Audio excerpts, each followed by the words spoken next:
నమస్తే, welcome to the date line. నేను దేవులపల్లి అమర్. ఆంధ్రప్రదేశ్లో మరో 4-5 మాసాల్లో ఎన్నికలు జరగనున్నాయి. లోక్సభ ఎన్నికలతో పాటు శాసనసభ ఎన్నికలు కూడా.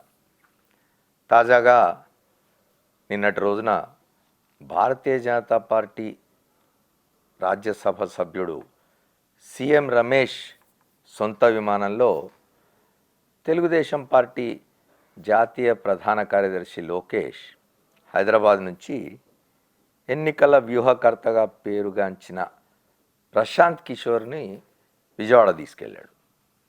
విజయవాడ తీసుకుపోయి ఆయన తెలుగుదేశం పార్టీ అధ్యక్షుడు చంద్రబాబు నాయుడుతో భేటీ చేయించారు. 3 గంటల పాటు వాళ్ళు మాట్లాడుకున్న తర్వాత మళ్ళీ ప్రశాంత్ కిషోర్ అదే విమానంలో హైదరాబాద్ తిరిగి వెళ్ళిపోయారు.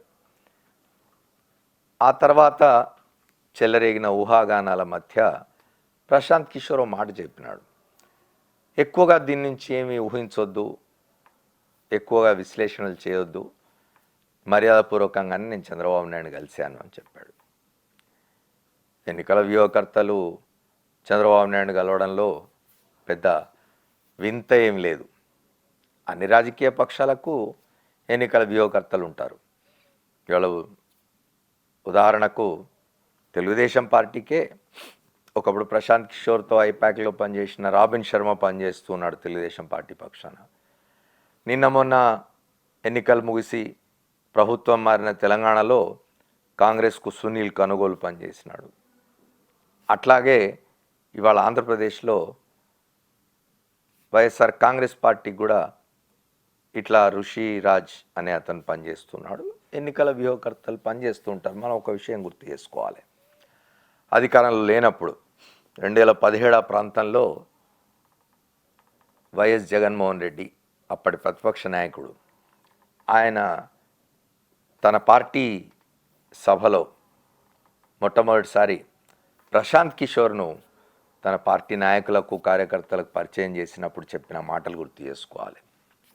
వీరు మనకు ఎన్నికల్లో వ్యూహరచనకు సంబంధించి సహాయపడతారు, దోహదపడతారు. వీరి పేరు ప్రశాంత్ కిషోర్. ఏదేమైనా పిండి కొద్ది రొట్టె, అందరి పిండి ఎంత ఉంటే అన్ని రొట్టెలు చేసుకోవచ్చు అనే ఒక ఉదాహరణ చెప్పినారు. అది ఎవరికైనా వర్తిస్తుంది. ఎన్నికల వ్యూహకర్తలు ప్రజల మనస్సుల్లో లేకుండా పార్టీని గెలిపించేలేరు. వాళ్ళు ఎన్నికల్లో అనుసరించాల్సిన వ్యూహాలు, ఎన్నికల్లో వేయాల్సిన ఎత్తుగడలకు సంబంధించి ఏమైనా సలహాలు ఇస్తారు. కానీ మౌలికంగా ప్రజల్లో ఉండాలి ఫలానా పార్టీని గెలిపించాలి అనేది. ప్రజల్లో ఒక పార్టీ పట్ల అభిమానం కానీ వ్యతిరేకత కానీ ఉన్నప్పుడే ఇట్లాంటి వ్యూహకర్తలు చెప్పే సలహాలు కానీ వాళ్ళు ఇచ్చే సూచనలు కానీ వాళ్ళు ఇచ్చే కార్యక్రమాలు కానీ ఏమన్నా కొంచెం దోహదపడతాయి.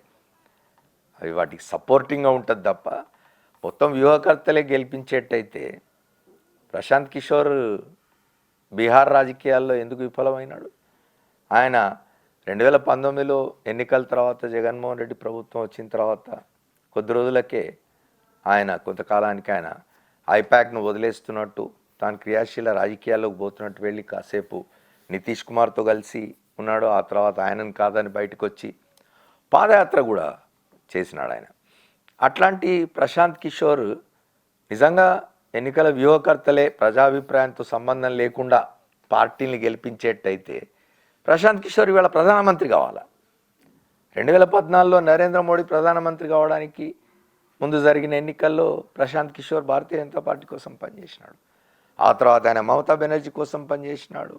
ఆయన తర్వాత కేజ్రీవాల్ కోసం పనిచేసినాడు, నితీష్ కోసం పనిచేసినాడు, జగన్మోహన్ రెడ్డి గారి పార్టీ వైఎస్ఆర్సీపీ కోసం కూడా పనిచేసినాడు. కాబట్టి వ్యూహకర్తలే గెలిపించేటైతే రాజకీయాల్లో వాళ్ళే ప్రధానమంత్రులు, ముఖ్యమంత్రులు అవుతారు.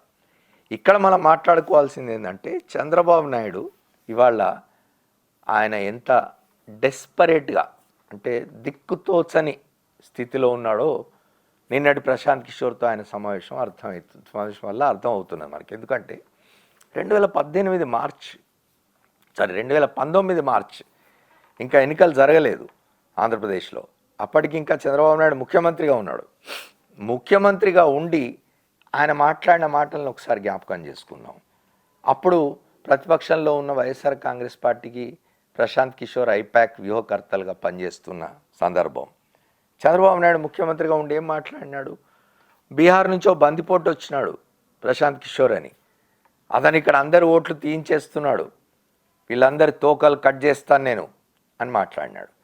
ఆ తర్వాత కూడా ఓడిపోయిన తర్వాత కూడా పలు సందర్భాల్లో ప్రశాంత్ కిషోర్ను తెలుగుదేశం పార్టీ నాయకులు కానీ చంద్రబాబు నాయుడు కానీ వీళ్ళంతా నానా దుర్భాషలాడిన విషయం అందరికీ తెలిసిందే. మళ్ళీ ఇవాళ ప్రశాంత్ కిషోర్ అవసరమైనాడు. ఆయనకు చంద్రబాబు నాయుడు గారు 45 ఏళ్ల ఇండస్ట్రీ అంటాడు, 40 ఏళ్ల పార్టీ నాయకత్వం వహిస్తూ ఉన్నాడు. అట్లాంటి చరిత్ర కలిగిన పార్టీ, రోజు పొద్దున్న లేస్తే అవసరాల కోసం ఎన్టీ రామారావు భజన చేస్తున్న పార్టీ ఇవాళ ఓ పవన్ కళ్యాణ్ ఒక పీకే, ఓ ప్రశాంత్ కిషోర్ ఇంకో పీకే, వీళ్ళెవరూ లేకుండా తాను ఎన్నికలకు పోయి జగన్మోహన్ రెడ్డిని ఢీకొట్టగలననే నమ్మకం ఆయనకి లేకపోవడానికి నిదర్శనంగా కనిపిస్తుంది. ఇది జగన్మోహన్ రెడ్డి ఒంటరి, ఆయన పార్టీ, ఆయన ఇంకెవరితో కలవడు. చాలా స్పష్టంగా చెప్పినాడు ఆయన, నేను ఇంకే రాజకీయ పక్షంతో కలవను, నేను దేవుణ్ణి నమ్ముకున్నాను, ప్రజల్ని నమ్ముకున్నాను, ప్రజలు ఇష్టమైతే ఓట్లేస్తారని చెప్తున్నాడు ఆయన. నేను చేసిన కార్యక్రమాలు మంచిగా అనిపిస్తే, నేను చేసిన కార్యక్రమాల వల్ల వాళ్ళకు మేలు జరిగితే నాకు ఓట్లేస్తారు, లేకపోతే లేదంటున్నాడు. ఆ ధైర్యం, ఆ ధీమా తెలుగుదేశం పార్టీలో చంద్రబాబు నాయుడులో కొరవడిందనడానికి నిదర్శనం నిన్నటి ప్రశాంత్ కిషోర్ను పిలిపించుకొని మాట్లాడడం అనేది. ప్రశాంత్ కిషోర్ ఏం చేయగలడు? 3 మాసాల్లో ఎన్నికలు ఉన్నవి. మీరు కూడగట్టుకున్న ప్రజా వ్యతిరేకతని ఆయన ఈ 3 మాసాల్లో ఏ రకంగా తొలగించగలడు అనుకుంటున్నారు? ఇది ఇంతకుముందు నేను చెప్పినట్టు దిక్కుతోచని స్థితి. ఇంకోటి మాట్లాడుకోవాలి, ఇవాళ ఒంటరిగాడైన జగన్మోహన్ రెడ్డి, అంటే ఒంటరిగాడంటే తను ఒక్కడు కాదు, ప్రజా సమూహం ఆయనతో ఉన్నది. రాజకీయ పక్షాలకు సంబంధించి, రాజకీయాలకు సంబంధించి మాట్లాడితే ఆయన ఒక్కడిగా నిలబడి కొట్లాడుతున్నాడు జగన్మోహన్ రెడ్డి. ఆయనకు వ్యతిరేకంగా ఇవాళ ఒక 3 టెలివిజన్ ఛానళ్ళు, ఒక 2 దినపత్రికలు, ఒక పార్టీ జనసేన పేరుతో ఓ పీకే, అట్లాగే ఇంకో పీకే పేరు మీద ఇంకో వ్యూహకర్త, వీళ్ళందరూ వచ్చి చంద్రబాబు నాయుడికి ఆయన కుమారుడికి ఇద్దరికి వెనకాల నుంచి వాళ్ళ వెన్నెముకలు బట్టి ఇట్లా లేపితే తప్ప రాజకీయం చేయలేని స్థితి. ఇది ప్రశాంత్ కిషోర్ వచ్చాడు కాబట్టి ఏదో ఒక అద్భుతం జరిగిపోతుంది, ఆహా తెలుగుదేశం గెలిచిపోతుంది అని ప్రజలు అనుకుంటారు, అట్లాంటి ఇంప్రెషన్ ఒకటి ప్రజల్లో క్రియేట్ అవుతుంది అని చంద్రబాబు నాయుడు ఆయన పార్టీ వాళ్ళు అనుకుంటే పొరపాటు. వాళ్ళ బలహీనతను, వాళ్ళ పార్టీలోని డొల్లతనాన్ని మరొకసారి ఎక్స్పోజ్ చేసుకుంటున్నారు, బయట పెట్టుకుంటున్నారు తప్ప ఇంకోటి కాదు. దీనివల్ల జరిగేదేం లేదు.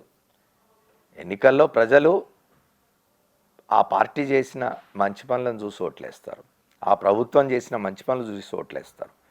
ఆ ప్రభుత్వం మంచి పనులు చేయకపోతే 2019లో చంద్రబాబు నాయుడికి ఏ ఫలితం అయితే ఇచ్చినారో ఆ ఫలితం ఇస్తారు. కాబట్టి ప్రజల్ని మంచి చేసుకోవడానికి, ప్రజలకు మంచి చేసి వాళ్ళ నుంచి ఆదరణ పొందడానికి ప్రయత్నం చేయాలి తప్ప ఎన్నికల వ్యూహకర్తలే గెలిపిస్తారు అనుకుంటే పొరపాటు. థ్యాంక్ యూ, మళ్ళీ కలుద్దాం.